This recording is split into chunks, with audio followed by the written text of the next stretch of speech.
Indétrônable et iconique, le rétinol est la référence des ingrédients anti-âge. Étudié depuis de nombreuses décennies, d'abord dans le traitement de l'acné, puis en anti-âge, les rétinoïdes n'ont plus à faire leurs preuves dans le domaine de la cosmétique. J'ai déjà fait 2 vidéos sur le rétinol, pourtant j'ai souvent les mêmes questions qui reviennent en commentaire, ici sur YouTube ou sur Instagram. Quelle est la différence entre le rétinol et les rétinoïdes? Comment débuter avec le rétinol? Est-ce que le rétinol amincit la peau ou fait fondre la graisse? À quelle fréquence et concentration l'utiliser? Dans cette vidéo, je réponds à toutes vos questions pour mettre les rétinoïdes au service de votre peau. Alors la question numéro 1, c'est quelle est la différence entre le rétinol et les rétinoïdes? Ester de rétinol, rétinol, rétinal, trétinoïne, il n'est pas facile de s'y retrouver dans tous ces noms. Les rétinoïdes sont une famille de molécules dérivées de la vitamine A et je vais vous les classer de la plus faible à la plus puissante. Les esters de rétinol peuvent se transformer en rétinol, qui peut se convertir en rétinal, qui lui-même peut se transformer en acide rétinoïque. Et ce dernier est la seule forme active qui agit sur votre peau. Elle est la plus puissante car elle délivre directement ses bienfaits cutanés. Je ne vais pas m'attarder dessus car la trétinoïde n'est accessible que sur prescription médicale. D'autant plus que même si elle est très puissante, au final, peu de personnes peuvent la supporter. Par contre, tous les autres dérivés doivent subir une ou plusieurs transformations pour arriver à cette structure chimique et avoir les mêmes effets sur vos tissus. Les esters de rétinol sont donc la porte d'entrée de la famille des rétinoïdes. Ces molécules nécessitent 3 transformations pour délivrer dans votre peau de l'acide rétinoïque. Et ils sont souvent mis en avant par le marketing des marques sous le nom de pro-rétinol, au point de croire à tort que ce pro-rétinol est aussi efficace que le rétinol. Ces campagnes publicitaires rabâchent et vantent leur haute tolérance, mais oublient d'expliquer aux consommateurs leur manque d'efficacité. En effet, ils sont beaucoup moins puissants que le rétinol. En revanche, ils peuvent être une bonne option pour les personnes qui ne supportent pas les rétinols ou pour les personnes qui souhaitent traiter des zones fragiles comme le contour des yeux ou le cou. Et en fait, ces esters de rétinol, vous pouvez les retrouver sur la liste INCI de votre soin sous les noms proponiate de rétinol, palmitate de rétinol ou acétate de rétinol. Le grain actif rétinol fait aussi partie de la famille des esters de rétinol. Mais de par sa structure moléculaire, il pourrait avoir une action directe de signalisation anti-âge sans avoir besoin d'être transformé en acide rétinoïque, d'où son intérêt dans les soins anti-âge. Donc il serait plus performant que les esters de rétinol, mais moins irritant que le rétinol lui-même. Alors si votre peau n'est pas sensibilisée et que votre barrière cutanée est saine, vous pouvez débuter directement avec le rétinol, le cran juste au-dessus des esters. Il s'agit du plus célèbre des rétinoïdes et il offre, selon mon expérience, un rapport efficacité-tolérance excellent, à condition de bien savoir l'intégrer dans votre routine de soins. Celui-ci nécessite 2 transformations pour atteindre le stade d'acide rétinoïque et il permet véritablement de resurfacer votre peau. En ce qui concerne le rétinal, il ne nécessite qu'une seule métabolisation pour atteindre le stade d'acide rétinoïque. Il agit plus rapidement et les produits au rétinal sont donc plus efficaces. Eh bien non, ce n'est pas tout à fait comme ça que cela fonctionne. En fait, cela dépend de la concentration en rétinal dans votre produit. Donc un produit qui contient du rétinal n'est pas forcément plus puissant qu'un sérum au rétinol. Et si vous ne savez pas quel rétinoïde choisir entre grain actif rétinoïde, rétinol et rétinal, je peux vous proposer un produit qui contient ces 3 actifs dans un même sérum. Il s'agit du Clinical Vitamine A de Théramide qui contient 5% de grain actif rétinoïde, 0,3% de rétinol et un peu de rétinal. Je trouve ce sérum très bien formulé. J'aime bien l'idée d'utiliser différentes formes de rétinoïdes et il est sans parfum. Du coup, le produit a une certaine odeur qui n'est pas désagréable, mais qui n'est pas agréable non plus. Niveau texture, il s'agit d'un sérum épais qui n'est pas idéal de mon point de vue si vous avez la peau grasse, mais qui peut convenir parfaitement aux peaux normales à mixtes et sèches. Côté tarif, on a 34,95 € les 30 ml, ce qui est tout à fait raisonnable. Et bien sûr, je vous recommande de commencer à l'utiliser un jour sur 3 pour éviter les irritations, car je le trouve assez puissant. Donc attention si vous êtes débutant. Et concernant son efficacité, je le trouve particulièrement intéressant après 3 mois de test. Bon, pour la question numéro 2, j'en regroupe plusieurs. À quoi sert le rétinol? Quels sont les effets du rétinol sur la peau? Et est-ce que le rétinol est efficace? Ces 3 questions sont récurrentes sur Internet. Cette molécule polyvalente est l'actif de référence pour lutter contre les rides et les ridules,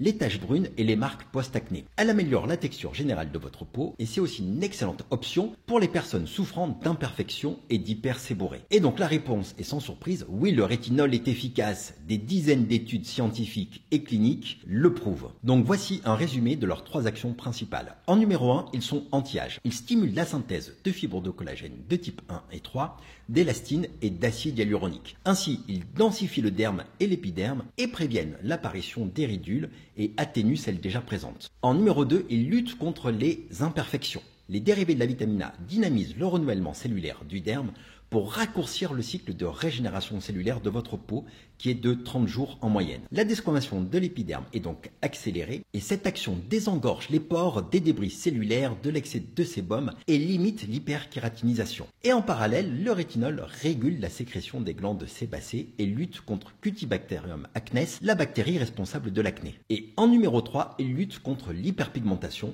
Au niveau des taches brunes, les rétinoïdes diminuent la production de pigments en jouant sur la tyrosinase, une enzyme responsable de l'apparition des taches. Et en accélérant la desquamation et le renouvellement cellulaire, les rétinoïdes dissolvent plus rapidement les amas pigmentaires des taches logeant à la surface de votre épiderme. Alors la question numéro 3, c'est est-ce que le rétinol amincit la peau? Même si cette remarque revient souvent, il s'agit d'une fausse idée. L'épiderme va effectivement s'affiner lors de la phase de tolérance au rétinol et ceci est lié à l'accélération du renouvellement cellulaire, mais sur une plus longue période en boostant la production de collagène, d'élastine, les dérivés de la vitamine A stimulent la croissance générale de la peau. Et au final, le derme se redensifie et l'épiderme se repulpe sur le long terme. Et la question numéro 4, c'est est-ce que le rétinol détruit la graisse du visage? Il s'agit d'une question qui revient de plus en plus car certaines études in vitro montrent qu'une cellule graisseuse immature que l'on va appeler préadipocyte va avoir du mal à se transformer en adipocyte mature si elle est exposée au rétinoïde. Mais en fait, rassurez-vous, aucune étude sur l'homme n'a montré que le rétinol entraînait une fonte graisseuse. Par contre, ce qui peut entraîner une fonte graisseuse, c'est une inflammation chronique de la peau et des tissus sous-cutanés. La première des causes, c'est bien entendu l'exposition au soleil. Et une autre cause possible, c'est d'avoir tout le temps la peau irritée à cause d'une routine de soins trop agressive. Et j'insiste sur le côté chronique.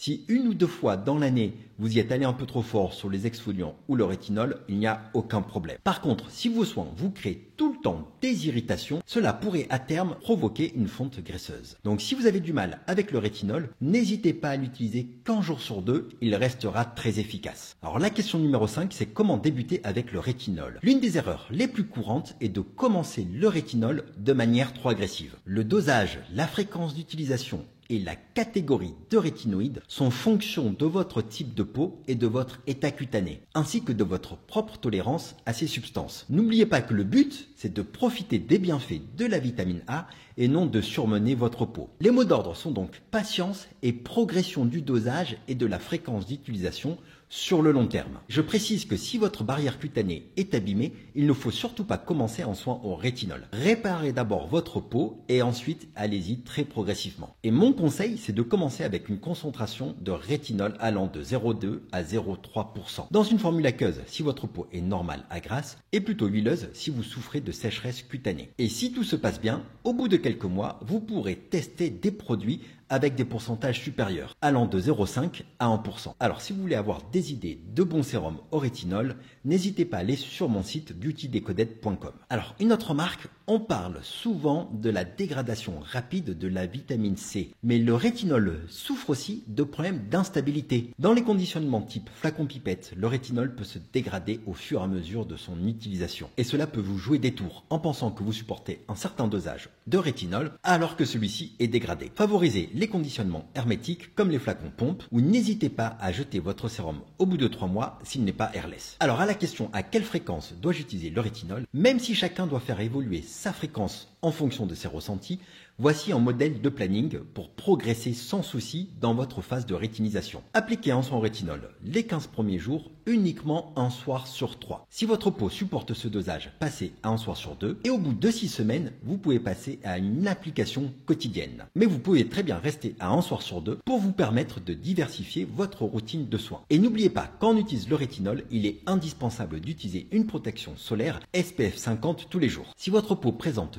de légers tiraillements, des échauffements d'échauffement ou des desquamations entre deux étapes, vous devez ralentir la fréquence jusqu'à tolérer parfaitement le dosage. Et n'hésitez pas à renforcer votre barrière cutanée avec des soins à la niacinamide ou avec des crèmes hydratantes parfaitement adaptées à votre type de peau pour éviter les dessèchements et la déshydratation. Pour les plus réactifs, il est possible d'utiliser la technique du sandwich pour limiter les effets secondaires du rétinol. Il s'agit d'appliquer une première crème hydratante sur votre visage, puis de mettre le rétinol et de recouvrir par une seconde couche de cette même crème hydratante. Cette technique va vous aider à mieux supporter le rétinol au début. Et d'autre part, je vous déconseille de commencer le rétinol en été car il s'agit d'un actif photosensibilisant. Donc il serait dommage de débuter cet actif au moment de l'année où le soleil est le plus puissant. Puis-je réaliser des séances de botox, d'injection d'acide hyaluronique ou d'épilation laser en même temps qu'on applique du rétinol. Comme expliqué plus haut, les rétinoïdes peuvent irriter la peau, surtout quand on commence à les utiliser. Si votre peau est saine et tolère parfaitement le rétinol,